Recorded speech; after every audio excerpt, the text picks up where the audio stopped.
Hello and welcome to Almost 30 Podcast. My name is Krista Williams, and I am so glad you're here for this solo episode. We're mixing it up a little bit. We are just jumping right into the solo, to the content. But if you're new to Almost 30, welcome. We've been around for about 6 years. We've grown this community and this brand and this business from the ground up. Myself and my best friend, Lindsay Simsick. And we are all about supporting you in your evolution through any transition in your life. We want to be there. We want to be there to provide you the resources, the support, the insight, the laughs, the conversations, whatever you need.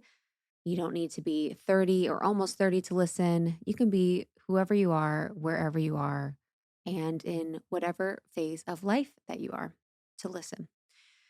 You can find more at almost30.com.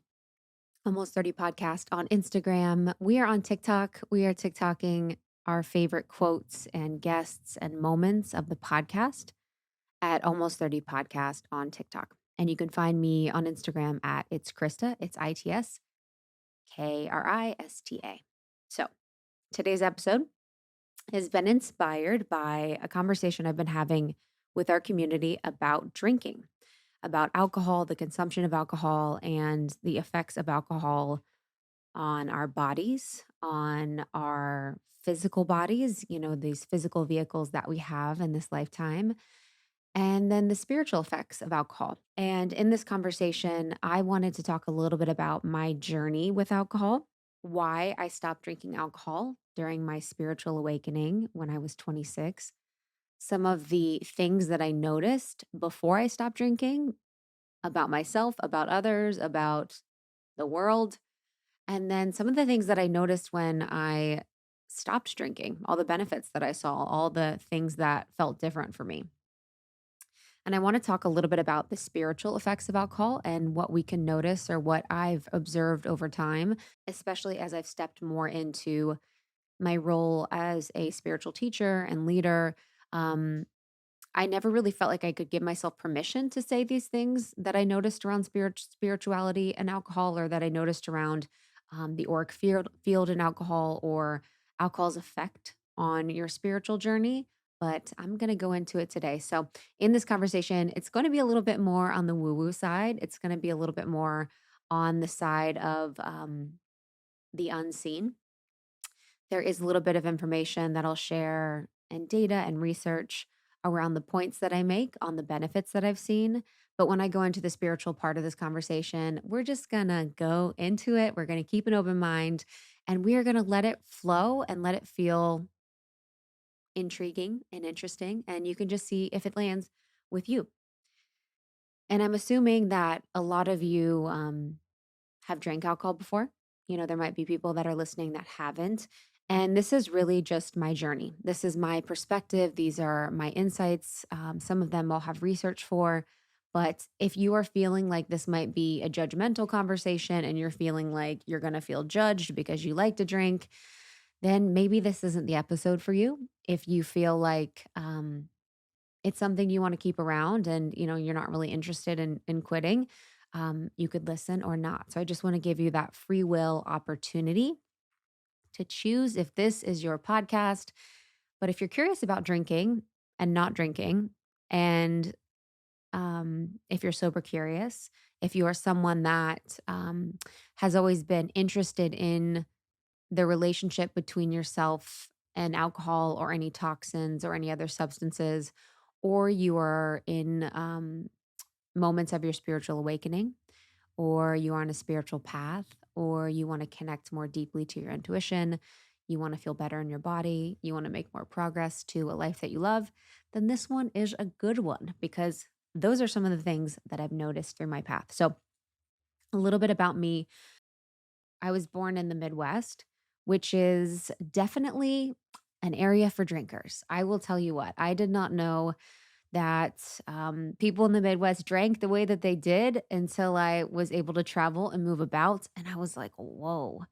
I remember one time I was at a party in Ohio with my husband, and all these guys were telling stories about drinking, and they were like just going on about drinking stories. And I was just sitting there like, yep, this is normal. And my husband was like, do you know that those stories that they're telling about how inebriated they got, where they couldn't remember anything, or they woke up in the middle of the road, or it was just wild. He's like, I don't really think that's normal. Like, I don't think people outside of the Midwest drink like that. And I was like, yeah, you're probably right.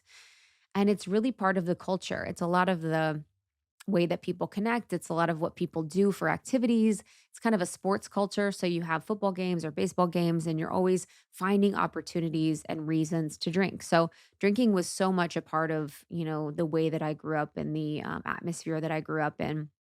And I will say that my parents didn't really drink. So I was grateful that, my parents never consumed much alcohol. My mom would drink wine every once in a while. My dad never drank. My dad is like deeply like this spiritual being in his own way. And he just said, he's like, I never felt good. And he never drank. So I was actually very grateful that for most of my life, I was able to have my parents present as much as they could be for their situation, and not consuming alcohol. But I started to drink, I don't know, high school, something like that. And I never really liked it even then. And I knew that I was drinking it to just fit in, to just kind of, I don't know, be one with the crowd or get along with everybody. And that really continued through my journey through college. And I remember in college having an amazing time, but then also feeling deeply bored and deeply depressed because I was drinking, most of the time. And most of the atmosphere and culture centered around drinking. It was like, let's dress up in a toga outfit to drink, or let's do this thing to drink. Let's drink. Let's find reasons to drink. And I honestly think of all my time in college, I probably drank maybe one entire beer. I would open them and take a sip and put them down. I was that person where the full beers were everywhere because I never liked beer. And if I did drink, I'd be like, okay, I'm going to drink for the purpose of getting drunk. That was the entire purpose for me, was to get drunk. And so really it was like past the time. I had amazing friends and community there that I met and loved, but I wasn't very stimulated, and taking responsibility, of course, for myself. I could have done a lot to stimulate myself in college. But I wasn't. I just wasn't stimulated. I didn't find my schooling interesting. I didn't find much that I was doing very interesting. So I found drinking would help to pass the time, to fit in, to make things more interesting than they were. And there was one point I think my freshman year, I got so drunk, I got arrested, which is hilarious, but not.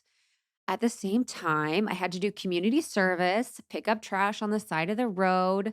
Not my chicest moment, but it happened. I actually will never forget that. You guys, picking up trash on the side of the road in Ohio. This is how far we have come, honey. We have come far. And I never got arrested again, never got in trouble again, but that was a little bit of a wake up call, but not really. It was kind of more just hilarious that that had happened to me, that I had completely blacked out, and, some cop had like found me in a bush. I mean, I laugh, but then I'm also like, it's dangerous, very dangerous, not the best look. What's going on in your life, honey? That was honestly, when I got arrested, the worst year of my entire life. There was a lot of things that happened. So, of course, I was just drinking to soothe myself, and that was what I saw as a way um to help emotions and feelings. That's kind of what everyone was doing, was drinking to pass the time, and then also to connect, and also to not feel the feelings or numb the feelings. And after college, I moved to Chicago, which I loved. It was amazing. I loved my time there so much. I lived there for a good amount of time when I was working in my full time job, living with a lot of my friends. And I continued to drink. And I think that was when I really started to have my awakening, where I really started to look at my life and the way that I was living it, and just started to get more serious about what I wanted from my life, some of the patterns and habits that I had, and some of the things I was thinking, and some of the feelings that I had. And um, I'll never forget when I was at a bar one night drinking. I was so drunk. I didn't even remember what happened that night. And a dear friend of mine I saw the next day, she goes, "Do you remember seeing me last night?" And I go, "No." And she goes, "Oh." And the look on her face, horrified. She was horrified. And from that point, I could only intuit what she had felt or thought. So you could say she served as a divine mirror for me to look at myself and be like, wow, I'm scaring people that I was drinking so much. But the thing is that in the culture that I was, it wasn't abnormal. Like it wasn't like I felt like I had a problem or anything else, but it was kind of like the norm. And it was kind of one of those things where I remember feeling this in college where the way that we would connect was not through the drinking, but it was actually through the telling of the stories of how drunk we were the night before.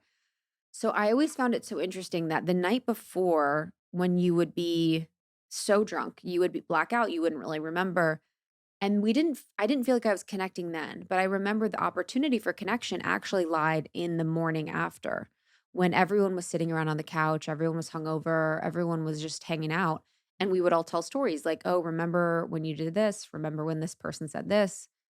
Remember when this happened? And that was the actual connection because we had sort of left each other mentally, physically, emotionally, and spiritually the night before being drunk. So the feeling of connection was something that I remember, but my friend serving as my mirror and kind of just woke me up a little bit. It's interesting how in my journey in life, the wake up moments or the times in which I've sort of come to have happened in really small comments or really, really small moments. And for me, that was one of them where I was like, wow, I'm not really my best self. I'm not really in my highest expression or feeling good or looking good, or I'm not really being perceived well when I'm wasted.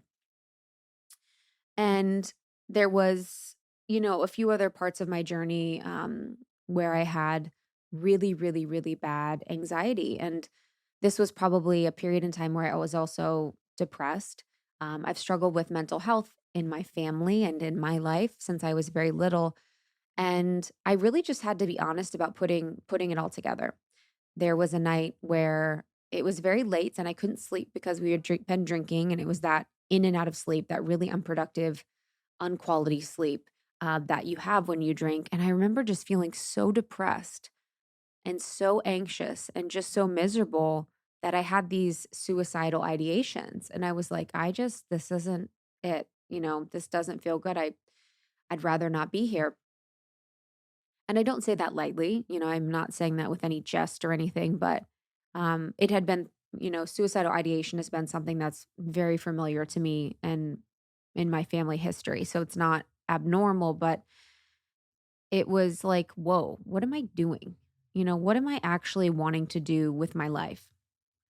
So, as all this is happening with the drinking, where I'm sort of waking up to how I'm being perceived, how I'm feeling, what it's doing for my mental health, I was then in tandem having my spiritual awakening. So I was starting to go to yoga all the time. Yoga is such a great place to kick off your spiritual awakening. I got my first spiritual books. I started to read spiritual texts. And then I also started to meditate. So, meditation, yoga, and then spiritual texts were really, really instrumental in my spiritual awakening in my life. And there was one moment, and I don't remember when, I don't remember how, but I was probably mid 20s. And I said, I'm going to stop drinking. I'm just going to stop drinking because I had been someone that had never really enjoyed it. Even when I was in high school, even when I was in college, it had never felt pleasurable to me. It had never felt enjoyable. I would always just do it because it was around. I would do it to fit in. I would do it to connect. And I do think that there are some people, and in the Huberman Lab podcast with Andrew Huberman, he talks about how there's some people that actually do, you know, have positive effects from alcohol. And I even saw some of my friends. I'm like, oh my God, they're having so much fun. They're like, just they get happier. And it's not like I didn't get happier. I was just kind of, I don't know. I wasn't sad or mad. I was just there. And I didn't really even feel much. So I decided to stop drinking. And from that point, I've pretty much, been sober. I've probably had maybe 10 total drinks in the past 10 years, maybe a wine here and there, maybe a cocktail here and there. I'll have a few sips, but it has been something that has been incredibly transformational for my life in every single area. And I can't even tell you how amazing it's been to live without alcohol and to not drink. Some of the benefits that I've noticed since I've stopped drinking, one is clearer skin, clearer, brighter, more supple, gorgeous, glowing skin. It has felt like it's less puffy, there's less fine lines. Alcohol actually causes your body and skin to lose fluid. It actually dehydrates your skin and your body. So then you have dry skin, and then wrinkles can really more quickly form. And then your skin can also look dull and gray because it's dehydrated. So it's really important that we have hydrated, beautiful, supple skin. That's why fruit is so good for your skin because it has those nutrients and that hydration. So alcohol's diuretic aspect cause your skin to lose vitamins and nutrients. As an example, vitamin A is lost when you're drinking. So my skin has really, really improved over time. I noticed even looking at pictures of myself, as when I was younger, my skin looks worse. I think I was on a tanning bed kick. There was a tanning bed moment happening for sure. There was a tan moment happening. There was over makeup moments, many of them. Let me tell you, I was had a smoky eye almost every time I went out, but my skin just looks drier. It looks less supple, looks less healthy. And then also, I remember my face feeling so bloated and puffy because of the water retention element, because of the diuretic element. Your body holds on to the water, and a lot of times it holds on to the water in your face. And for someone that has a very round face, take it or leave it, love it or hate it, always had these cheeks since I was born. It was not my favorite thing to have an even puffier face. I was like, ooh, this is not a good look. So I noticed my skin looks so much better in all areas of my body. I also noticed better digestion. So just one single episode of heavy drinking can damage cells in the stomach, can induce inflammation and lesions in the stomach lining because it's essentially this like toxin that's in your body. And high alcohol beverages can delay stomach emptying. So this results in a bacterial degeneration of the food, which can cause abdominal discomfort. So what happens is that if you eat a heavy meal and you're drinking a lot, you have this heavy alcohol, your body will delay stomach emptying and delay digestion, which will basically have this food and the alcohol sitting in your stomach for a long time. And it's also irritating the gut lining, which is causing inflammation in the intestines, which stops the gut from absorbing nutrients from your food. So the nutrients from the food doesn't get digested. You then have this delayed stomach emptying. And then you have this opportunity where the body has to choose what to metabolize, the alcohol or the food. And it's really working overtime to really metabolize these two different things that have nutrients in the food and then no nutrients in the alcohol. So it's actually really, really hard on the body to be digesting and metabolizing food and alcohol. I noticed more abdominal comfort. There was less bloating. And overall, my body just felt like it was working way better than when I would have alcohol. And it just felt like it would throw everything off. I also really noticed, and I think this is so important, and I'm excited to talk about it because one of the really powerful things was that I had so much more time and energy to pursue my dreams. And I think, if anything, that is something I really want to leave with a lot of people is that we have to be really thoughtful and truthful with ourselves about how we're spending our time when we want to pursue our dreams or we want to live a life that we love. And this does not mean that we are forever productive and we're forever working and we're forever time blocking and we're spending all of our time working or side hustling or girl bossing or whatever the fuck. We're actually just being really truthful about ourselves so that wherever we go, there we are. So if we are resting, we are truly resting. We're not scrolling our phones, half resting, where we're like yeah, I'm not doing anything today. And we're like building a business plan to take over the world.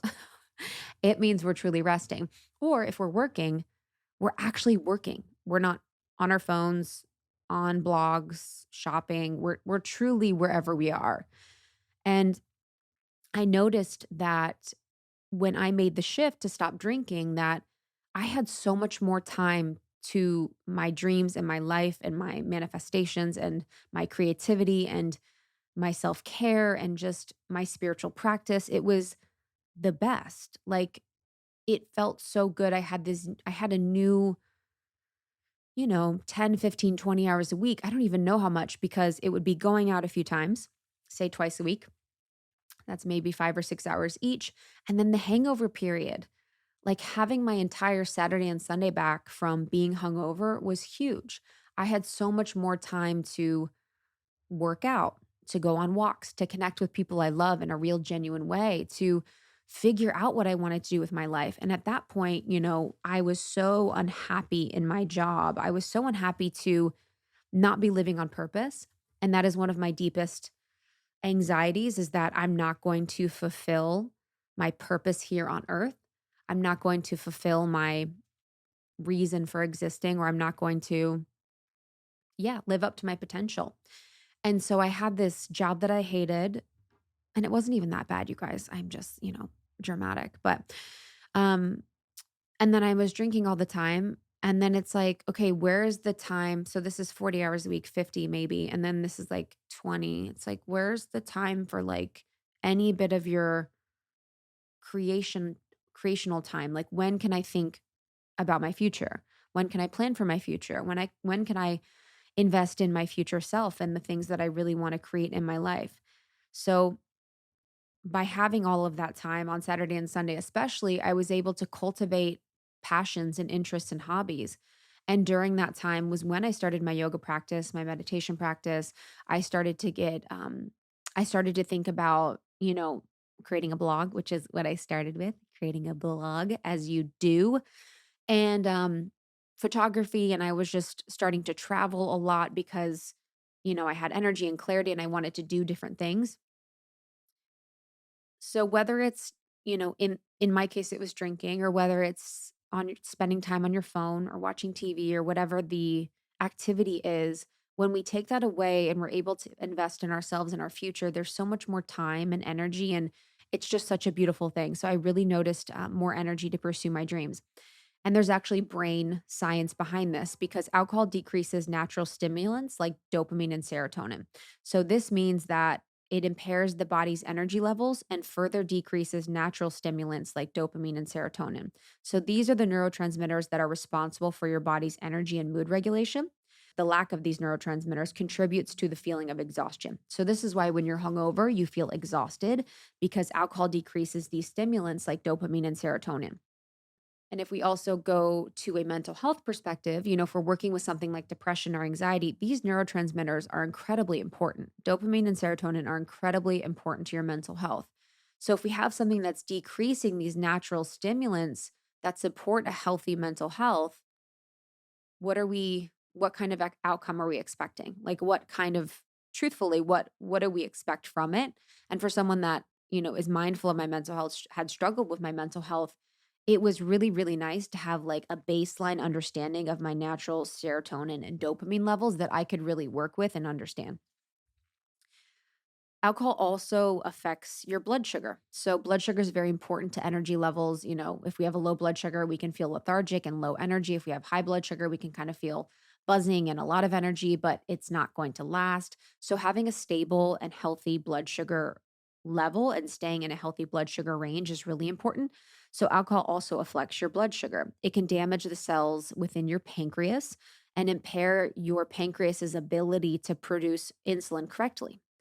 So, because it is not able to produce insulin correctly, it can lead to low blood sugar, which can be really hard for your energy and also your mental clarity and a lot of other things. So, it does a lot as it relates to energy levels. You've probably felt it. There's that like slow, lethargic feeling when you're drunk, and when you're hungover, you also feel that way. A lot of us don't really feel high energy on alcohol for a long period of time. You might for a little bit. And a lot of times that's because of high sugar in a lot of the drinks. And it'll probably end up, you know, tapering down after you have a few drinks or after a little bit. It turns out that everything you think you know about probiotics may be wrong. I'm sure you've seen some of the craziness out there, like probiotic potato chips. It's true. But I just want to settle it once and for all. Seeds DS01 Daily Symbiotic is the real deal. It truly works. I'm sure I'm not the first person on your Instagram feed to talk about this, and rightfully so. So many people have tried seed and seen an incredible difference in their digestion and their skin and their energy. What's different is that this is a broad spectrum 2-in-1 probiotic and prebiotic. It's a proprietary formulation of 24 distinct probiotic strains in scientifically studied dosages. So, what's really cool is that the formulation and the way it's encapsulated ensures that the probiotic prebiotic formulation gets to your colon, like actually gets there. Because a lot of the times it is like just basically destroyed by the enzymes in your stomach. So if you've taken a probiotic before and you're like, okay, don't really feel the difference, that's probably why. Seed is designed differently and it shows. Now, this is definitely about the gut. Yes, for sure. It will support ease of bloating, healthy regularity, and ease of evacuation, i.e., pooping. But it will also support your gut barrier, skin health, heart health, and micronutrient systems. Listen, everything's connected, especially to your gut. So I'm really, really excited for you to try. See, both Krista and I are major fans. We take it every single day. I've just seen an incredible difference in my digestion. It is smoother, it is more regular, and my skin. So I'm very excited for you to try Seed. So for our listeners, we're excited for you to start a new healthy habit. Visit seed.com/almost30 and use the code almost30 to redeem 20% off your first month of Seed's DS01 Daily Symbiotic. That's seed.com, SEE.com/almost30. Use the code almost30. You're going to get 20% off your first month of Seed's DS01 Daily Symbiotic. Time to invest in your mental health. Listen, y'all, we invest in so many things. We get new clothes, we get the skincare products, we buy nourishing foods, but how are we taking care of our mentals, of our emotional health? And therapy has been the number one investment that I say I will never, ever, ever regret. It's the gift that keeps on giving. So if you are thinking about it, maybe this is your sign. And I wanted to take out the friction. BetterHelp is an online therapy source. So basically, you can go to BetterHelp and they will match you with a professional therapist online. Everything can be done online. So it's convenient, it's affordable, it's easy, and it really takes out the excuses, right? I know we all have them, it's all good, but this is so stress free. Therapy has helped me to be a better partner, a better friend, a better family member, and just a better me for me. And truly, you don't understand it until you're doing it. So don't wait. BetterHelp is an incredible option. Again, convenient, accessible, more affordable than traditional therapy, and it's entirely done online. All you have to do is fill out a brief survey and they'll match you with a therapist. And if you're like, hey, I actually don't want to be with this therapist, they make it super easy to switch. So don't worry. When you want to be a better problem solver, therapy can get you there, baby. Visit betterhelp.com/almost30 today to get 10% off your first month. That's BetterHelp, HELP.com/almost30 for 10% off your first month. With having more time to create a life that I love and really get serious about my spirituality practice and my relationships and the person that I wanted to be, I had more mental clarity on the life that I love, on creating a life that I love. When I was drinking and just working and kind of in that whole grind, it's like I didn't even have time to think about creating a life that I love. I was very aware of, okay, I have a commute, I have this work, and then sometimes I have a commute after and I have work after, and then I only have these 2 days for these things. One of the days has to be for errands, the other day is I'm hungover. I'm noticing this pattern that I'm working and living in, and not having, having my Saturday and Sunday back and then some of the nights of the week just to feel more energized and better gave me more mental clarity to create a life that I love. And also, importantly, being sober around drunk people really gave me clarity on creating a life that I love. And this is spiritual ego. This is me being in my ego for sure. And this is me being in judgment. And this is me if I was, and I'd been the drunk one. So I had been the drunk one that people were like, yo, that is not what I want to do or not who I want to be. But because I had the perspective now where I was the sober one and I could see people and look at people wasted, I'm like, girls on the corner crying, yelling at their boyfriends or ex-boyfriends, people falling asleep in booths. One night I fell off of a table and like scratched myself, and I swear I should have gone to the hospital, but instead we went to the McDonald's drive-through. Like, what? Like, there's just so many aspects of what I saw: people slurring their words, people yelling, people screaming, people tripping, people falling, people just like being belligerent. And I was like, yeah, that is not who I want to be or what I want to do or how I want to use my time on earth in that way. And being sober really gave me that mental clarity on what I didn't want to do and how I didn't want to be and how I wanted to be in my own experience more. That was like unique to me. And there is more on the brain as it relates to chemical changes, because the chemical changes in your brain when you drink alcohol can lead to more negative feelings. There's a lot of science around this that it can lead to more negative feelings such as anger, depression, or anxiety because of those neurotransmitters relationship.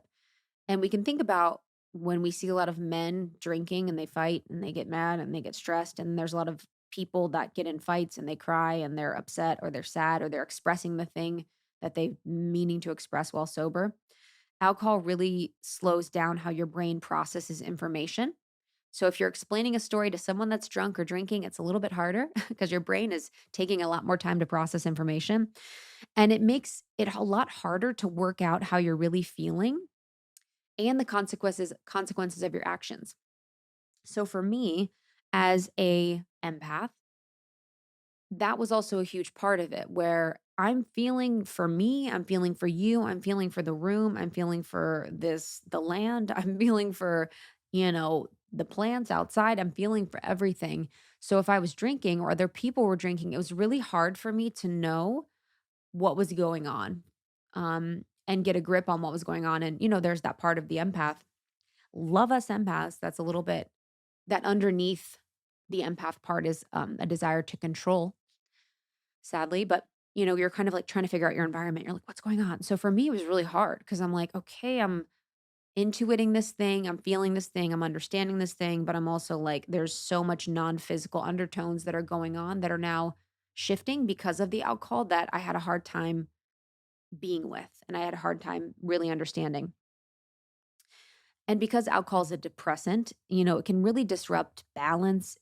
It can affect our thoughts, our feelings, and our actions, and sometimes our long term mental health. So, again, this is due to the neurotransmitters, which are the chemicals that help transmit signals from one nerve or neuron in the brain to one another. So, if you are an empath or someone that is a deep feeler, sometimes people drink to help them with that, so that they can kind of turn off those extra sensory perceptions, the gifts, the feelings of moods, thoughts, emotions, all of the things that are unseen and all of the things that are unsaid. So a lot of times people are drinking because they're empaths because it kind of turns that off or dulls that. But for me, I didn't like that feeling. I didn't like to have my own experience and not really know. It just felt like a soup. I was like, we're all in this like this unconscious, like weird soup that just felt I didn't feel good. I was like, I don't like this.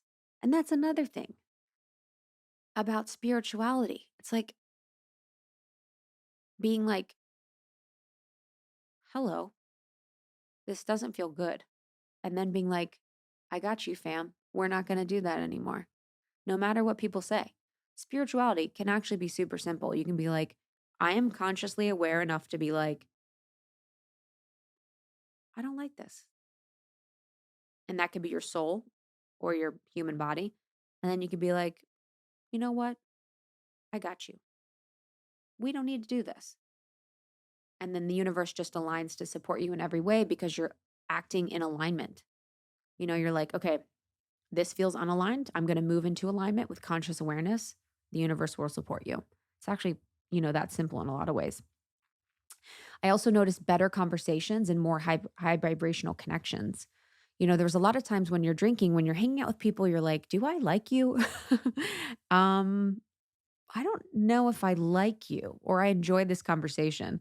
And I found myself having conversations I wasn't interested in because people a lot of times had left the building. I always say this. I'm like, when people are drinking, they almost have left the building. And I'll talk a little bit about that later in relation to the spirit and the aura, but you're not really talking to them. You're kind of talking to this like their body, but their soul has left. And so you don't really, it never felt like there was a purpose. I'm like, where are we going from here? And as someone that's so incredibly deep, um, and I don't know how to talk about just like, I don't know how to stay surface. And and actually, in my old age, I've learned to love small talk. Small talk is very important. It's very important to progressing to deep talk. It's actually a very beautiful art and practice that makes people feel comfortable, that just like matters in life. But for me, it's really hard to just be like, yeah, like go Bears, like whatever. And, oh, can you believe that thing about that? And I'm just like, what is like the deepest part of you? So for me, talking to people that were drunk, it was very hard because I want to get to the root, I want to get to the depth. And I would also find that because I'm so deep and I have this unique ability to get to the thing or the crux of someone's heart or issue or what's going on with them. That's a gift of mine through interviewing and through the way that I exist is just being able to like ask the right questions that bring us to the truth of the heart of the matter that someone is going through. And I would just we'd be drinking or I'd be in situations with people drinking and I would kind of do that. And then that's not like party vibes. People are like, not like, yeah, totally. I've hated myself since I was 5. And I'm like, what? And I would just bring people to points of like that depth and truth. And it's even sadder at times. So it'd be like, we're getting deep, but it is not the vibe of the party. And so it wouldn't always be fun. It would be like, we're crying or all of those things. So for me, I've noticed so much better conversations and truths and connections and high vibrational experiences since not drinking. I've also noticed I have more money, baby. When I'm looking at money and how I want to respect and love and be in relationship to money, if I'm spending money in a way that doesn't feel in alignment to my highest expression, to my greatest life, and to something I really like, I like to spend money in better ways than drinking. So I also noticed more money. And that was very important for me, especially with my first job living in the city. It was very, very important to me. They say the average American spends $600 on alcohol per year, which seems low, to be honest. But there's a lot of money that you spend in alcohol. And it was great to have all that money back. Okay, fall is here. I love it. I love it. I love it. It always offers like a little bit of a reset when fall kicks in. Maybe our schedules get a little bit busier in a different way, but I take it as a way to really streamline what I am eating for every meal and to also just make sure I am nourishing myself in a real way. And Daily Harvest ensures that I can do that. They deliver delicious, delicious frozen meals to my doorstep. But these aren't just frozen meals. These are very, very delicious meals that are curated as if you literally have a private chef. They work directly with farmers to source the best of the best ingredients, and they basically freeze the fruits and vegetables at peak ripeness to lock in nutrients and flavor. And they never use artificial preservatives or artificial ingredients. They can stay in your freezer until you're ready to enjoy it, which I love. I'm not wasting food, which is so, so key. I love the artichoke and spinach flatbread. I had that for lunch today.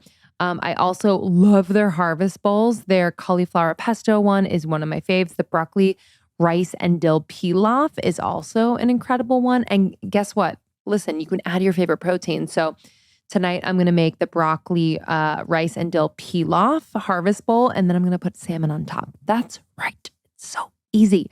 Honestly, all of their harvest bowls, flatbreads, smoothies, lattes, and more take less than 5 minutes to cook or blend up.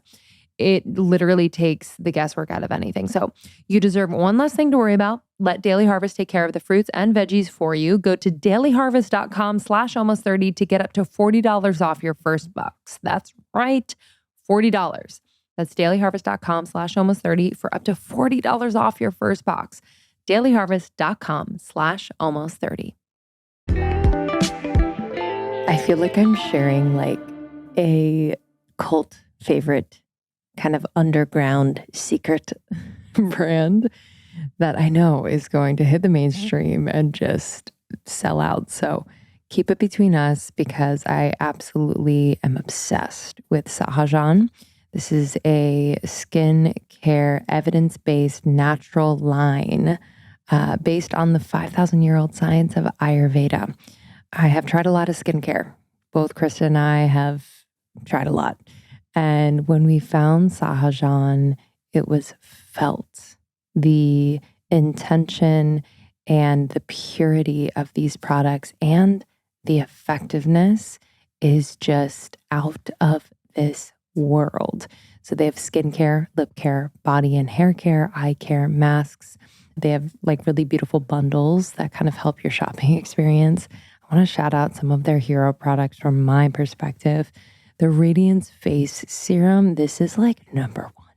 I swear to you, my skin like just eats it up and just begins to glow like I've never seen it glow before.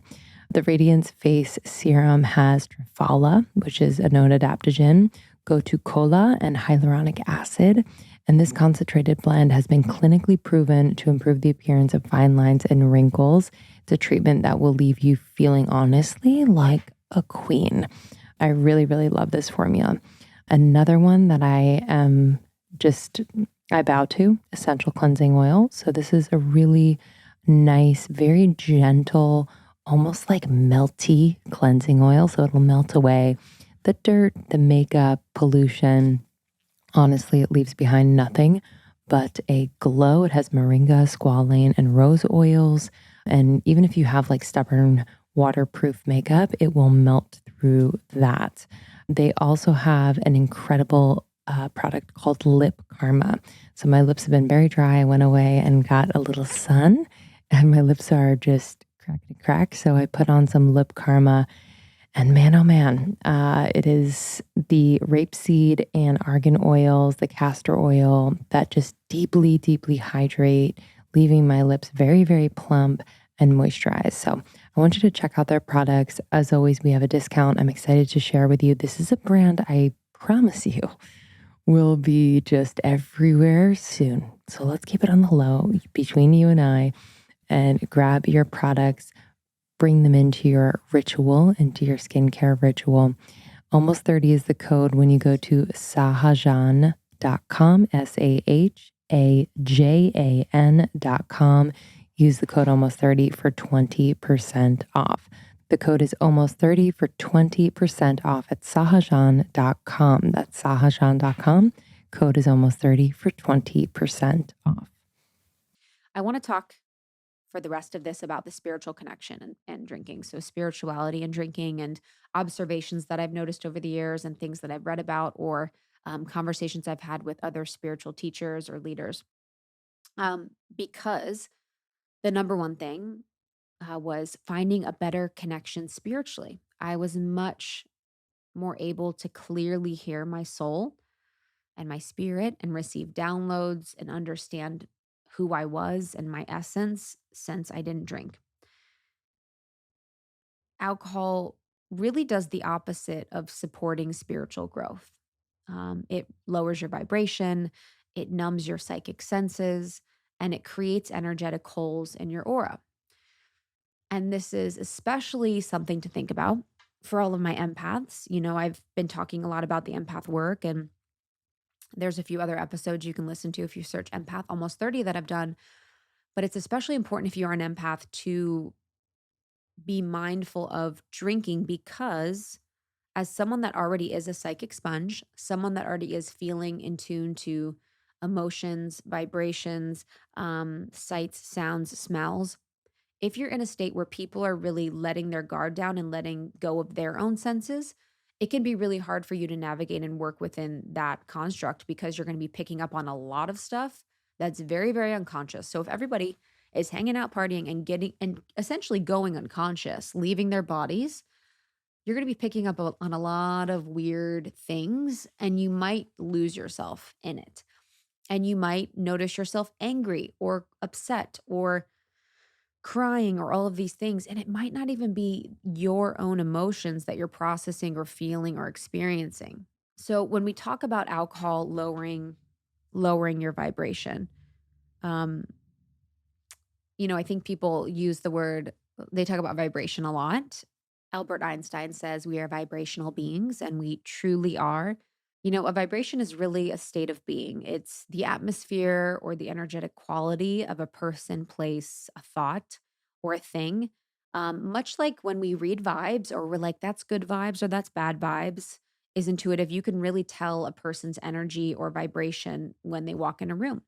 So we know what it feels like to be around someone that's happy and joyful and all those things. It's like good vibes. We know good vibes, we know bad vibes. So vibration is really the vibrational frequency or the state at which um your energy lies. Everything in the universe is made up of molecules that are vibrating at different speeds. This includes trees or animals, thoughts, and emotions. Human vibrations are composed of everything from physical matter to the way we communicate or the way we think. So, in simpler terms, some molecules vibrate faster and some vibrate slower, and there are higher vibrations and lower vibrations. David R. Hawkins' work is really, really great on this. He's done a lot of work in consciousness research and spirituality and has even qualified the vibrations of different states of being on a scale of consciousness. So we would go from, unconscious feelings and emotions that are very low vibrations to very high vibrational feelings and emotions, such as gratitude. And as we ascend, there is more light on the planet. There is more opportunity for us to vibrate at a higher frequency and just for our cells to really to vibrate at a higher frequency. There's a lot of ways you can increase your frequency. You can eat high vibrational food, you can practice forgiveness, meditation, breath work, generosity, thinking positive thoughts. And one of them is reducing or eliminating alcohol. It can temporarily feel good for a lot of people to drink alcohol, but it is a depressant and it can lower your vibration. If you want to be clear and spiritually connected, um, and able to connect and tap in with your soul regularly and have a healthy outlook on life, chances are that eliminating toxins from alcohol and from your body would be a really good place to start. So rather than numbing out and not feeling the feelings and not allowing yourself to feel butterflies when you go to an event or allowing yourself to process your own emotions, it is really good to adapt a more holistic way of being and a healthier way of dealing with uncomfortable emotions or thoughts. I have noticed that for sure. And I think as an empath, I can go into a room or you can go into a place and you can feel the vibrational frequency of a bar. I can't even really go into a bar at this point. Um, and that's why, also, too, as an empath, a lot of bars are dark with low ceilings, a lot of wood, very sticky. It's like very low vibrational and you can feel it inside. If we think about a high vibrational space, it can be high ceilings, a lot of natural light, a lot of plants. Like that's not a lot of bars. A lot of bars, actually, the vibrational setting is fit for the low vibration. And so when we think about being an empath and feeling a lot of that, you can really lower your vibration through alcohol. It also lowers your vibration to be doing anything that doesn't feel in alignment to you. So if you love alcohol and you really enjoy drinking and it's in alignment, that's going to be great for your vibration. But for a lot of people, they kind of know they don't love it. They don't really feel good doing it. They don't think it's supportive of their journey. They it's damaging their body physically. It's going to lower your vibration. Alcohol also creates holes in your aura. So, your auric field is the energy that surrounds your body. So, the auric field is forever changing, it's always in motion, it's always free flowing. It can be really healthy. And for me, most of the time when I'm praying in the evening, I will say, I will ask my angels and guides to support me in repairing any rips, tears, or holes in my aura, which is sort of like your force field. It can keep other energies at bay, which is really great. Your auric field, this beautiful radiant auric field can keep other energies at bay unless you have holes or tears in your aura. So you can create these holes or tears in your auric field or your energetic field that surrounds your body by disrupting your energies in various ways. So this can be through negative thinking, through trauma, by giving up your power, by not living in alignment, and also by consuming alcohol and drugs because they destabilize your nervous system and your vibrational system as well. So by doing this, you can create these holes in your aura, these tears in your aura where you have energy leaks, where you can have entities or energies enter your aura. And it can keep you from having this radiant and healthy auric field around you, this healthy and radiant energetic field. And I've noticed that as well, where I would notice energy leaks. I would notice me getting exhausted. I would notice that when I would go to bars or go to places where people were drinking, that I would sort of see the souls leave their body. And this was just like young psychic me. And that's what I think was another reason why I stopped because I'd see everyone drinking, but it felt like it was like zombies. Like people were just sort of existing and their bodies were sort of moving, but their souls, like there wasn't that soul vitality existing. And you couldn't really feel the aura of people and like that healthy vibrancy that exists within their aura. So, alcohol can also create holes within your aura and the energetic field that surrounds your body. It also interferes with your psychic abilities. So if you are intuitive, have a connection to your intuition, or have any psychic abilities, it has been known to block these psychic senses. It creates this like haze and murkiness. And it does this because if it's affecting your physical body, your mental body, like we talked about, and then your energetic body, all of those impact your psychic gifts. So for all of you that are deeply intuitive and connected, I think we can all think about times where we felt super on fire and super connected to our intuition. And for me, those have been when I've been doing my self care, spending a lot of time in nature, when I've been regulating my nervous system in a healthy way, when I have been doing my spiritual practices or spiritual work and had a clear channel. And that's why they call it a clear channel. And a clear channel is essentially allowing the energetic frequency coming from the heavens or coming from above you or coming from below you from Mother Gaia to move through your entire body. And the blockages occur within your chakra system. These blockages could be happening by drinking alcohol. So if you're someone that is psychic or deeply intuitive, you're probably going to have your third eye chakra close or, spinning a wrong way or not working appropriately, and working as in quotes, when you are drinking because it might be too much. You might be seeing too many things. It might want to turn offline, or it might just be kind of scary to kind of be that open when you're surrounded by people that aren't conscious or aren't safe.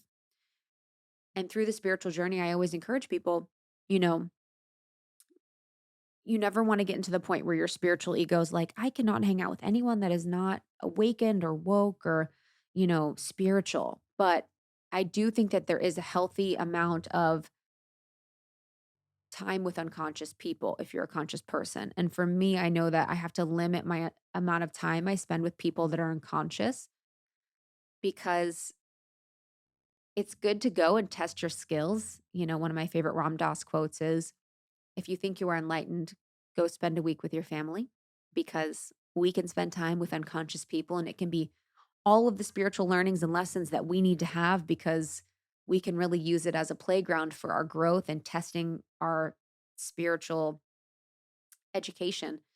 But I do recommend limiting the amount of time you spend with unconscious people for your own health and for your own mental health and spiritual health. So, when you are someone that is intuitive or psychic and you're spending a lot of time with people that are unconscious, it can be really hard. You can feel really alone. You can feel really crazy. You can feel like there's something wrong with you. So, I found like such a deep connection to my psychic senses and my gifts and abilities not drinking. It's made it so much more clear. And I think that, in addition to keeping my vibration high, has allowed me to have much better discernment in the spiritual realm than I would have had before. And when we're working within the spiritual realm, when we're working with our ancestors, our guides, our galactic team, our angels, whoever you're working with, discernment is incredibly important. And this is a whole other podcast that I'm not going to get into today, but discernment is incredibly important. You being spiritually sound enough, spiritually confident enough to be discerning of the energies or entities that are communicating or connecting with you is so, so important because it's a wild world out there in the unseen world. And there's a lot of energies that are trickster energies, that are clever energies that maybe don't want to connect with you for your highest good or your highest timeline.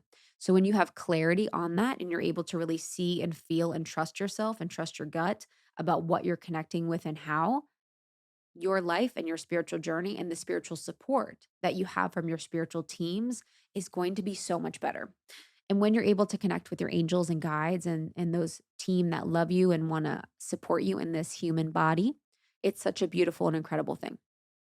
We have amazing podcast interviews with people like Taylor Page of Angels and Amethyst or Nikki Novo on angels and connecting with your spirit team. So make sure to listen to those if you want to dig in more to that. So not only can alcohol not support your spiritual growth, it can lower your vibration, it can really numb your psychic senses, and it can create energetic holes in your aura. And I've noticed that my journey in spirituality, my journey in connection to my soul, which is the best thing ever, has been so beautiful since not drinking alcohol. So I'm celebrating my probably 10 years, maybe 8 years not drinking. And life just keeps getting better and better. And again, my intention with this conversation was not to tell you that anything you're doing is bad or that you are wrong or that you are not as spiritual as me or as spiritual as someone else. My intention with this conversation was to inspire anyone that is sober curious or anyone that is looking to stop drinking alcohol or take a break from alcohol. And my intention is always to bring a different side of a conversation than we might be hearing because I think for a lot of us, drinking alcohol is so normalized and so widely accepted that I always like to just share something that is different, something that is um, creating and part of the new paradigm that we live and exist in. So I really appreciate you being here and listening to Almost 30. It has been the most beautiful journey creating this community with you. I'm so grateful. I'm so excited for our members that we have our day in Malibu in December. We are going to have a spiritual, beautiful, healing wellness festival with all of our members who get to join us for free. So if you're a member, make sure you sign up for that. I'm really, really excited. And we have some great things coming from Almost 30 this fall that I'm really looking forward to sharing with you. And I really appreciate your listenership.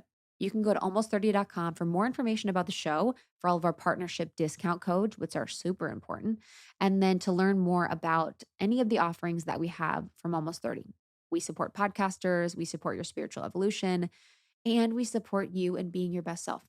Almost 30 podcast on TikTok, Almost 30 podcast on Instagram. Make sure you follow us. And then I'm on Instagram at It's Krista. It's ITSKRISTA. I'm excited to connect with you. I'm so grateful you listened, and I hope you enjoyed.